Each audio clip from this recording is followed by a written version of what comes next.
Hi, I'm Debra Whitson, mediator and family law attorney. People often ask me how they can be helpful and supportive to a friend or family member who's going through a divorce. Well, stay tuned because I'm going to share with you my top 4 ways you can help your friend get through their divorce. Tip number 1, express concern, but respect privacy. Many people turn inward when going through a divorce. They may be feeling shame, embarrassment, or sadness at this time, and they might not want to open up about it. Others might blat all over social media and overshare the details of their situation.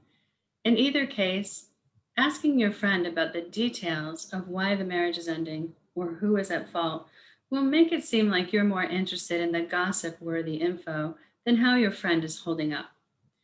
So instead, show that you're concerned about your friend and ask them how they're doing.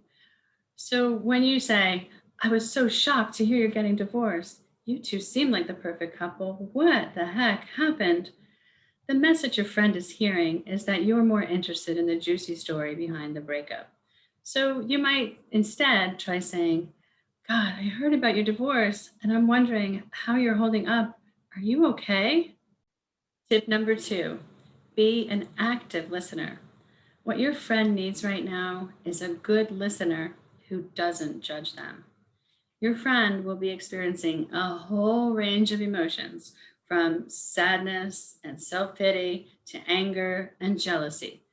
You might even get that entire range on full display during a single conversation with your friend. Active listening means that not only do you listen without interruption, but at appropriate times, you provide feedback that shows your friend you're truly listening. Start by putting your phone out of sight so you can stay focused on your friend. You want to make eye contact with your friend and provide nonverbal cues that you're really listening. Things like leaning in, nodding your head to show understanding, and facial expressions all confirm to your friend that you are devoting attention to what they are saying. Provide non judgmental feedback from time to time. So, for example, you might say, it sounds like you're unsure whether you should move out of the house.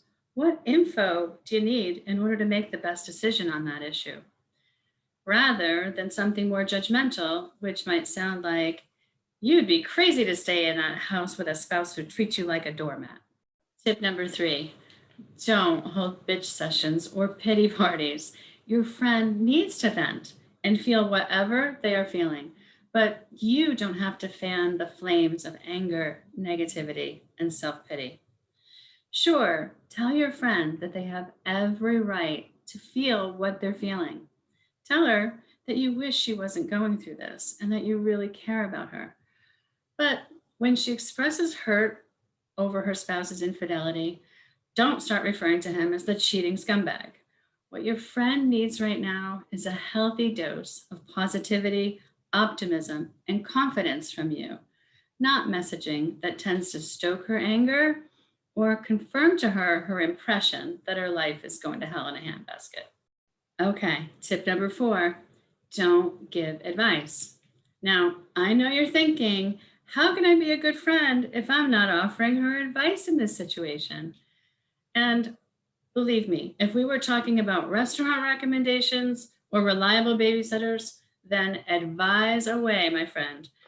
But the decisions and choices someone going through a divorce makes, well, those decisions have real consequences, like who gets custody of the kids consequences, or will this divorce cost $5,000 or $50,000 consequences.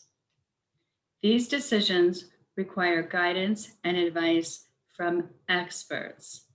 So help your friend connect with reputable experts like a good family law attorney, a mediator, a great therapist, or a divorce coach. What your cousin's sister's best friend did in their divorce, not helpful because we don't know whether your cousin's sister's best friend situation is anything at all like your friend's situation. And chances are the situations are completely different.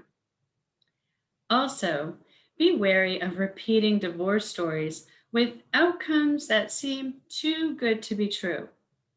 Around our region, we all know people who work in the prison system. Let me tell you, there is a rampant legend about a correction officer who kept every penny of his pension and paid not a single dime in child support or alimony. Oh, and he got the house, his truck, and his hunting dog too. Well, that mythical unicorn correction officer, he doesn't exist. Those one sided outcomes simply don't happen. So don't set your friend up to have unrealistic expectations. Instead, steer her toward people whose job it is to make sure she gets good advice and the best chance for a great outcome. Okay, I've shared my top 4 tips for being a good friend to someone going through divorce, and I hope they were helpful. I'm sure that your friend is grateful for your support and friendship. If you want more tips like this, or if you want to connect your friend with one of our certified divorce specialists, just click the link below to schedule a phone consultation.